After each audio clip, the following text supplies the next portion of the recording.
Welcome back, everybody. We are here for another daily reading through the Day by Day Kids Bible, written by Karen Henley. Thank you so much for joining me. Today is July 31st, and you are with Robin at In the Family Way Coaching. If you are following along on that commitment calendar, it's time to take that out and put your sticker on the very last day of this month, because you are about to hear the Bible today. We have finished 7 months of the year. I am so excited that we are getting through all of this and the time is just going and I'm just so excited. We are having a lot of fun reading this. I know I am. So thank you for joining me, whether you're following along on your podcast or whether you're watching your video. Thank you for watching no matter which day you are getting around to watching it. I am very late getting today's recording done, and it won't actually be posted and uploaded until August 1st here, since I'm doing it very late. I confess I spend most of my day doing nothing because I had a day off today, and I did not make it my priority. And I did get it recorded before I had a late night shift at 9 p.m., but I was not satisfied with it. So here I am doing it after I get back home from work. And now it's before 1 a.m. in the morning. So thank you for your patience. I'm sorry I didn't get that posted for those of you who are following along diligently, but I appreciate your grace. And thank you, Julie, for keeping yourself a day behind me so it doesn't impact, so my tardiness doesn't impact what time you are able to get around to watching the video. So we are going to be picking up today in the Book of Esther, chapters 4, 5, and 6. And today we are going to see Esther being brave. She is going to end up talking to the king. And I love the Book of Esther, and we will talk about that after we get done reading.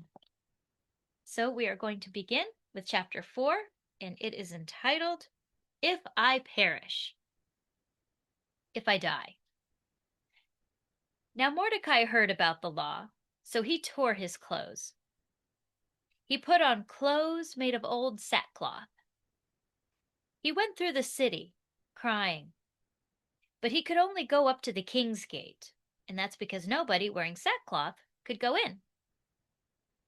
Jews all over the land were crying, and many of them wore sackcloth. They were going without food.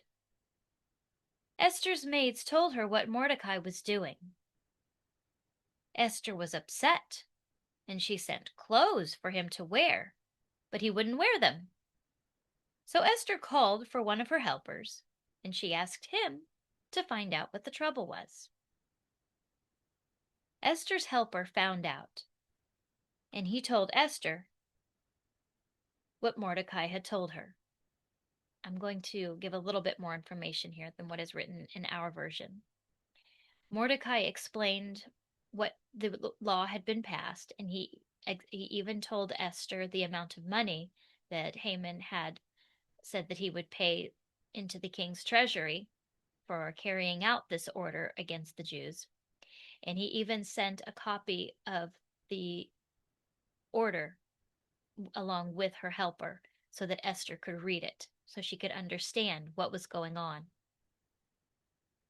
And he told Esther, through the helper, that he wanted her to talk to the king and beg for them on their behalf.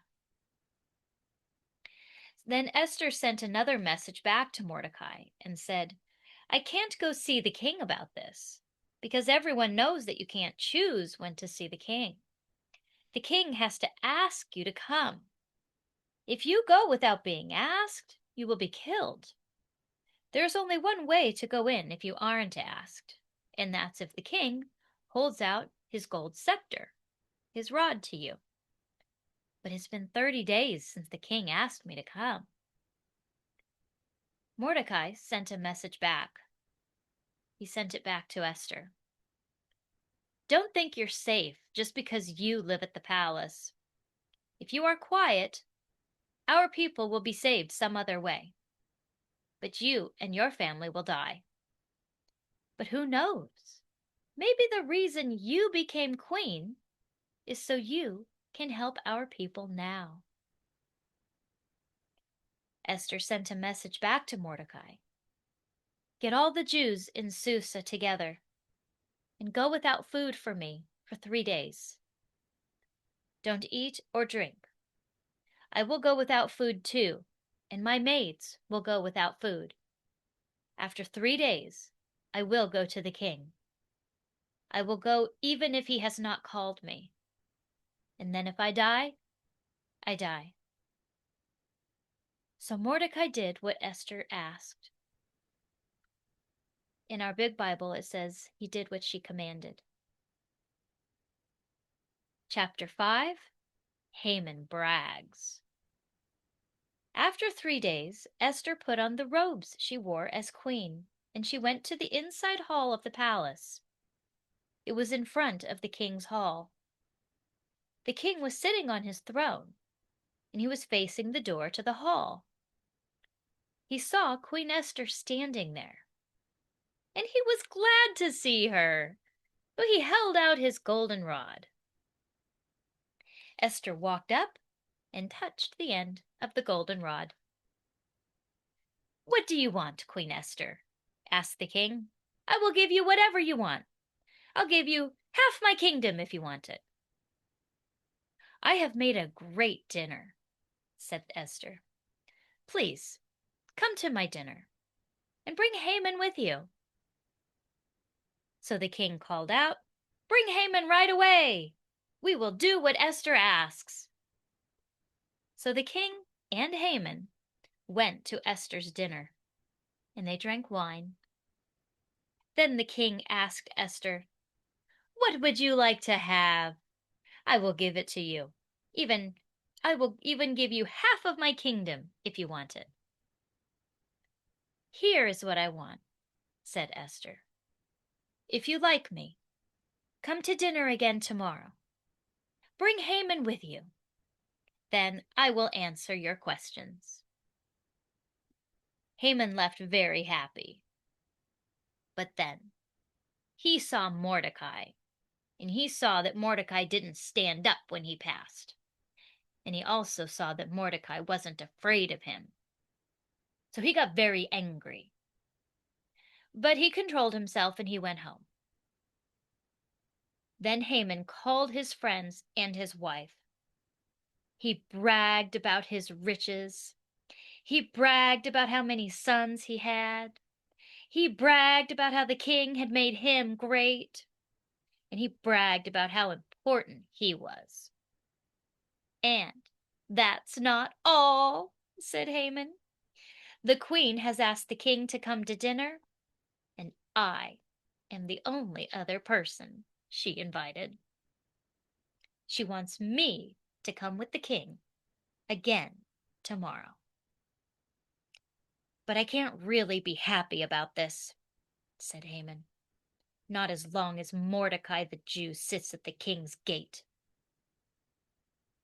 Haman's wife and friends said, "Set up a hanging pole, make it 75 feet high, and tomorrow morning ask the king to hang Mordecai on it. Then you can go to dinner with the king and you can be happy." Haman liked this idea, so he had the pole set up. Chapter 6, The King's Book. That night, the king couldn't sleep. So he told his servant to bring in his book.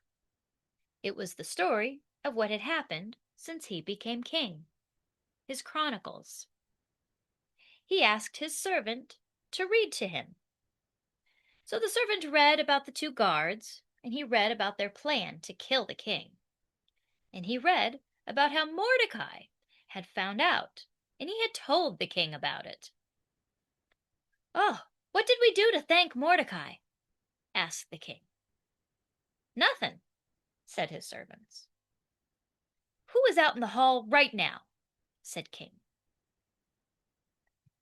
Now Haman had just come into the hall, and he was going to talk to the king about hanging Mordecai.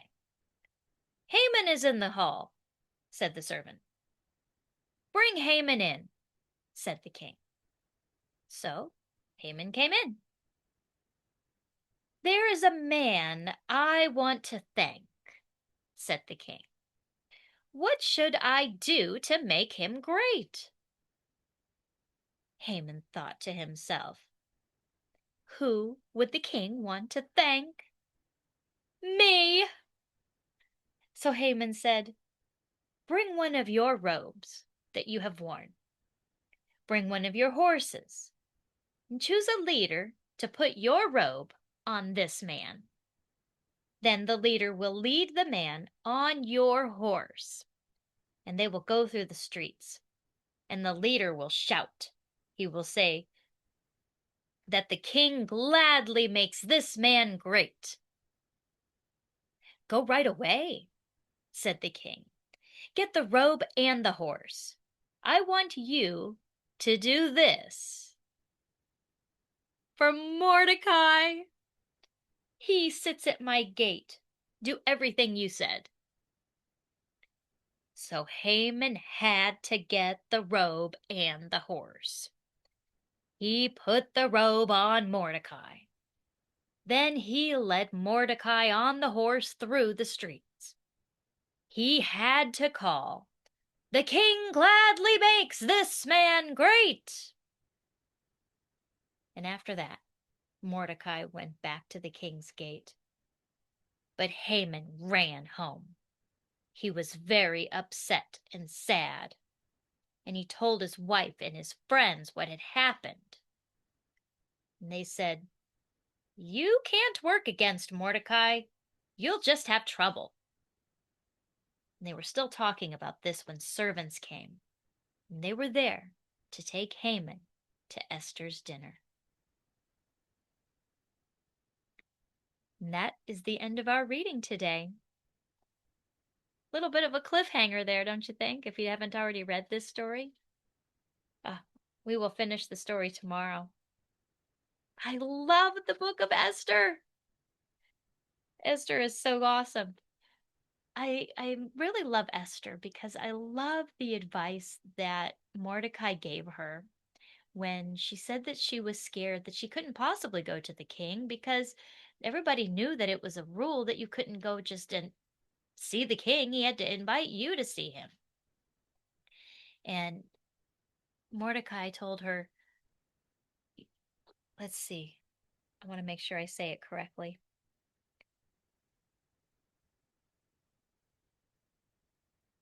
"Don't think you're safe just because you live at the palace. If you're quiet, our people will be saved some other way. But you and your family will die. But who knows? Maybe the reason you became queen is so you can help our people now." We have 2020 hindsight, so we can see that that is exactly why God elevated Esther to the position of being queen, was so that she would be in a position. Mordecai was able to hear about the guards who were plotting against the king and inform Esther, and Esther told the king about it. And so it was written down. And I love that advice that she was given that opportunity for just such a time as this. We never know when God has placed us into a position for just such a time as this. What we may not realize is that what we do, it makes a big impact in the world. It may seem like we're not really having much of an impact. It may seem like we are not important. But God has placed us just where we are so that we can talk to the people that He sends to us, just for that purpose. Today, I was reminded again when I was at work and I got to work next to Maurice again. Hey, Maurice, shout out for you. Thank you for your time today and the fellowship we had as we worked next to one another. And I was remembering that God put me exactly where I'm supposed to be.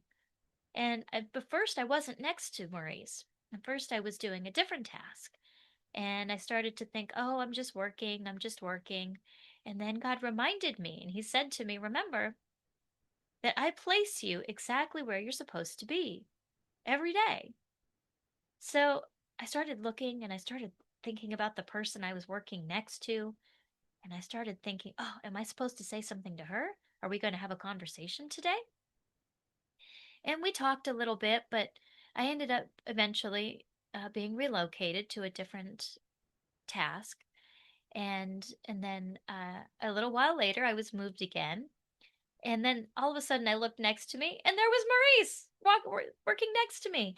And then we ended up having conversation and talking about the reading the Bible event, uh, and then we just we knew that God had placed us together, and I love that. And so the same thing we can see that that is what is going on with Esther, and guess what? The same thing happens to you. It's not just Esther. It's not just me. It's you too. Yes, you. Everybody.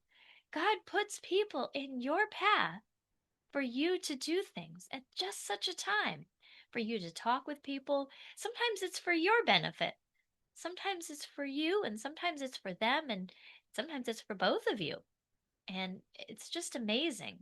We are meant to encourage one another and to have these divine appointments with one another.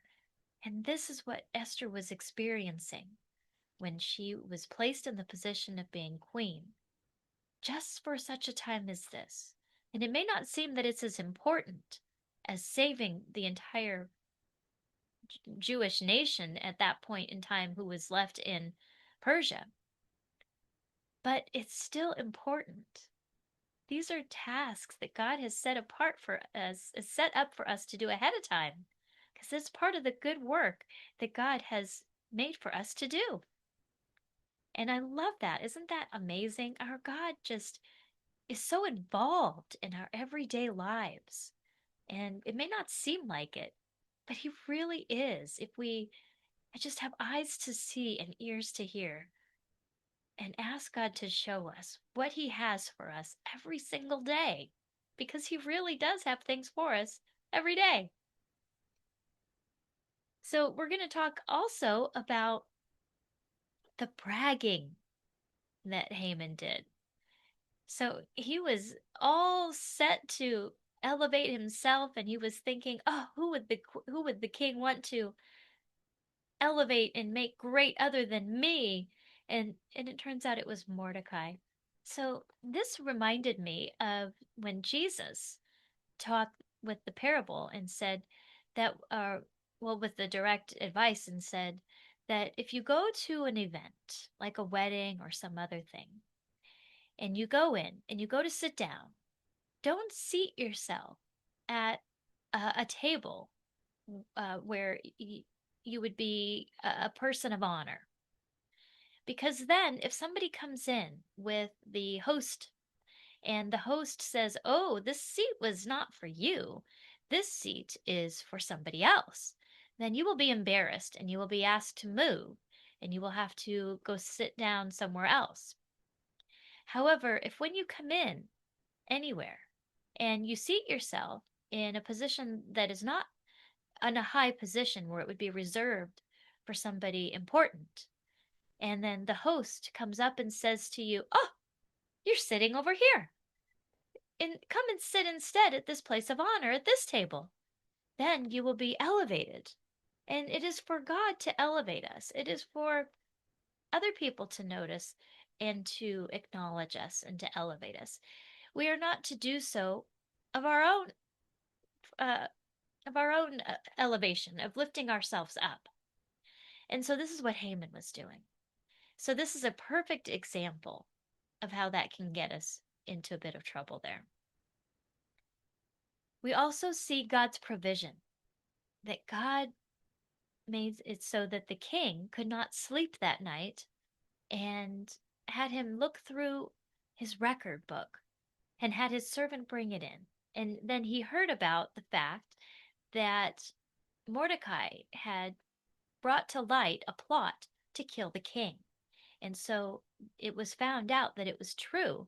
And so the king had those guards killed. And so the king was not killed by them. We don't know when we will receive a reward for something. Mordecai did not elevate himself as Haman had tried to do. Mordecai instead had done the right thing and reported the treachery through Esther, and Esther had given Mordecai the credit, and it had been written down. But Mordecai did not come seeking reward. And Jesus, once again, he teaches us that we are to, when we do something good, we are not to brag about it and tell other people what it is that we've been doing. Because God, he says, I tell you the truth, you will have received your reward in full. But instead, we are not to let our left hand know what our right hand is doing. And in this instance, Jesus is talking about like when we give money at church. He says also, like when you are fasting, that that people would have a tendency to look like they were fasting and make a big show of it. And instead, we are to do things quietly between God and ourselves, so that our Father, who is in heaven, will see the things that we do, and he will reward us with treasures in heaven. So Mordecai, although he did not exist at the time of Jesus, he was before Jesus, he was modeling this trait of not trying to build up for himself treasure on earth or notoriety, but instead he let it be. And at such the right time, God's timing was perfect. He brought the event to light to the king, so that the king then elevated Mordecai, which then made it very well impossible, just as Haman's wife and friends pointed out, that he was not going to be able to ask the king to kill Mordecai on the gallows that Haman had set up, because he was now an elevated person. And he was, uh, so the king elevated him himself. And God used this at just the right time to save Mordecai, so that Haman could not ask to murder Mordecai and hang him on the gallows, simply because he was angry with him and burning with rage. So we see God's perfect timing. So we should be encouraged then that we don't need to push for reward when we do good things, because our Father who is in heaven sees our good deeds, and he can bring those back around anytime he chooses. And if he chooses to do so, rather than rewarding with treasures in heaven, it's because he has a greater purpose. We don't need to seek these rewards out for ourselves. We can instead be humble about it and let our Father who is in heaven see what we have done. So we have a lot of good applications that we can learn from the Book of Esther, don't you think? I love these. These are great. And we could go on about all of the many wonderful things that the Book of Esther teaches us with obedience, and we see the fasting that they did to look to God for their relief, for their salvation, for their to be saved from this law. And we see the faith that Mordecai had in telling Esther that if it wasn't going to be done through her, God would save them in another way. So he had faith that God would save the people. And he said that even if it didn't come from her, God would do it.